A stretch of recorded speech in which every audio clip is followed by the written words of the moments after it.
नसरुल्ला गडानी जो ज़ाहिर पाकिस्तान की तारीख़ में मैं समझा तो हिकिड़ो वॾो वाक़ियो जेको वॾो सानियो जंहिंखे मां चवां उहो पेश आयो आहे त हिकिड़ो निडर बेबाक साफ़ी हो जंहिंखे सरे बाज़ार गोलियूं हणी क़तल कयो वियो। त इन हवाले सां हिकिड़ी जुडिशल कमीशन क़ाइमु कई वञे। उते जेके बि न क़तल जे पुठियां मुहरकात आहिनि इतला आहे उहा इहा आहे त शायदि उहे मुल्ज़मान एतिरा बाअसर आहिनि जो शायदि पुलिस जी सतह ते उन्हनि जे ख़िलाफ़ का वॾी तहक़ीक़ात न थी सघे। असां गॾियल तौर ते अॼु शहीद जे वारसनि सां गॾिजी सिंध सरकार जे ॾाढो मुतालबो रखियो आहे त सिंध हाई कोर्ट जे जज जी सरबराही हेठि अदालती कमीशन क़ाइमु कई वञे जेका शहीद नसरुल्ला गडानी जे कातिलनि खे न रुगो पधिरो करे पर उनखे कानून जे कटहरे में आंदो वञे, छाकाणि त हीउ केस हाई प्रोफाइल केस आहे। वारिस पुलिस ते ट्रस्ट नथा करनि, न रुगो वारिस भरवसो नथा करनि पुलिस ते, पर सिविल सोसाइटी भरवसो नथी करे, सहाफ़ी कम्यूनिटी भरवसो नथी करे। इहा ई सबबु आहे जो सॼी सिंध जा सहाफ़ी रोडनि रस्तनि ते आहिनि, छाकाणि त पुलिस जो जेको असांजो निज़ाम आहे उहो ॾिसो तव्हां शहीद अज़ीज़ मेमण जे कातिलनि खे अंजाम ते न रसायो वियो, शहीद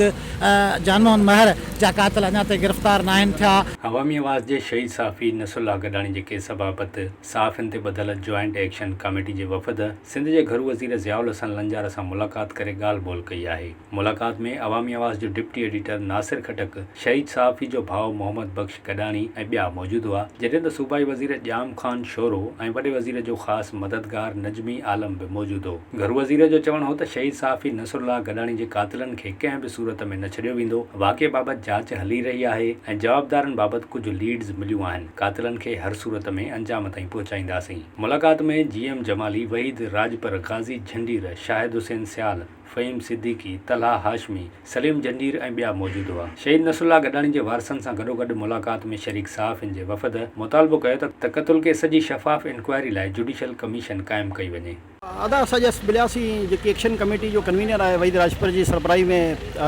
होम मिनिस्टर साहब बि हो, गॾोगॾु सूबाई वज़ीर ख़ुराक ऐं आपाशी जाम ख़ान शोरो बि हुयो ऐं वॾे वज़ीर जो एडवाइज़र नजमी आलम पिणु मौजूदु हुयो। असां नसरुल्ला गडानी जो ज़ाहिर पाकिस्तान जी तारीख़ में मां सम्झा थो त हिकिड़ो वॾो वाक़ियो जेको वॾो सानियो जंहिंखे मां चवां उहो पेश आयो आहे त हिकिड़ो निडर बेबाक साफ़ी हो जंहिंखे सरे बाज़ार गोलियूं हणी क़तल कयो वियो। उन हवाले सां असां आयासीं ऐं असां पंहिंजा मुतालबो वाज़े अल्फाज़ में रखियो आहे त इन हवाले सां हिकिड़ी जुडिशल कमीशन क़ाइमु कई वञे त जीअं उते जेके बि न क़तल जे पुठियां मुहरकात आहिनि ऐं जेके मुल्ज़मान आहिनि, छो जो जेकी इतला आहे उहा इहा आहे त शायदि उहे मुल्ज़मान एतिरा बाअसर आहिनि जो शायदि पुलिस जी सतह ते उन्हनि जे ख़िलाफ़ का वॾी तहक़ीक़ात न थी सघे। इन करे असां इहो मुतालबो वर्जायो आहे त असांखे जुडिशल कमीशन क़ाइमु करे ऐं इन पूरे मामले जी इंक्वायरी करे ऐं जेके मुलविस जवाबदार आहिनि उन्हनि खे करार वाक़े सज़ा ॾिनी वञे। बिल्कुलु अॼु जेका पंहिंजी गॾियल मुलाक़ात थी होम ऐं लॉ मिनिस्टर सां, उहा वॾे वज़ीर जे तरफ़ां अदालती कमीशन जे हवाले सां जेके डायरेक्टिव्स हुआ होम मिनिस्टर खे, लॉ मिनिस्टर, ॿई मिनिस्ट्रियूं ज़िया लंजार साहब वटि आहिनि। अॼु पाण शहीद जे वारसनि सां गॾिजी उन सां मिलियासीं, जंहिंमें असां सां Pakistan federal union of journalist जो मरकज़ी सदर जीएम जमाली साहब हुयो, तव्हां अवामी आवाज़ जे तरफ़ां हुयो, वहीद राजपर साहब जॉइंट एक्शन कमेटी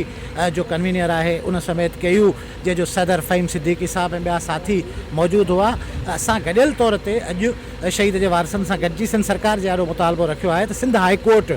जे जज जी सरबराही हेठि अदालती कमीशन क़ाइमु कई वञे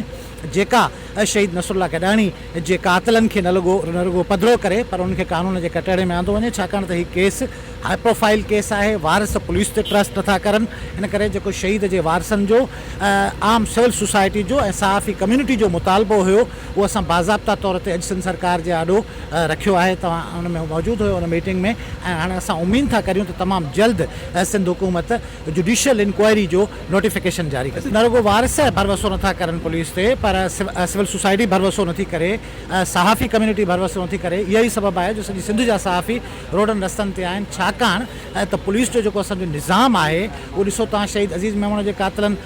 खे अंजाम ते न रसायो वियो, शहीद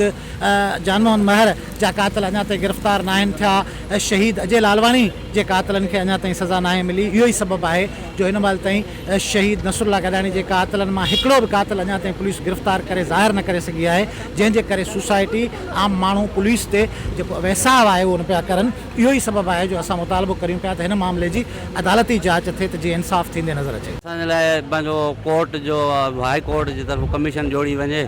उन ते मुतालबो रखियो आहे ऐं उन खां अलावा उन उमेद रखियो आहे त बाबा बिल्कुलु जेको आहे कमीशन जोड़ी वेंदी ऐं जेसिताईं असांजी कमीशन न जोड़ी वेंदी तेसिताईं असांजो इतिहाद जारी रहंदो।